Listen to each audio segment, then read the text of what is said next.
තෙරුවන් සරණයි කෙකිරාව සුදස්හිමියනි මම මේ නැවතත් ඔබ වහන්සේට වීඩියෝ එකක් සකස් කරන්නේ මේ පංචබල භූත හතර දෙනා පිළිබඳව. මේ පංචබල භූත හතර දෙනා කියන්නේ මේ අපේ පෘථිවි මේ තලයේ හතර පැත්තකින් ඉන්න හතර දෙනා. ඒක පංචබල භූත පස් දෙනා මම ඉස්සෙල්ලා වීඩියෝ එකෙන් සකස් කරානේ. ඒක මේ හතරවරන් දෙවියෝ ගැන තමයි මේ කතා කරන්නේ. මේ හතරවරන් දෙවියෝ තමයි මේ අපේ ශරීරය සකස් කරන්නේ.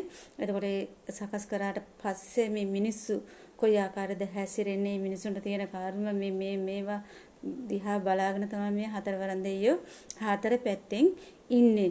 මේ එතකොට මේ හතරවරන් දෙවියන් ගැන පිළිබඳව මම වෙන වීඩියෝ එකක් සකස් කරන්නම්. එතකොට මේ හතරවරන් දෙවියෝ මේ බලාගෙන ඉන්නේ මේ පෘථිවි තලයේ මිනිස්සු හැසිරෙන ආකාරය, මේ ලෝකය ගොඩනගන ආකාරය මේ පෘථිවි තලය කියන්නේ. එතකොට මේ පෘථිවි තලයේ ඒ හතරවරන් දෙවියෝගේ යම් දේවල් තියෙනවා. ඔබත් නොදන්න, මන් දන්න, ඔබ නොදන්න, මන් දන්න දේවල් තියෙනවා.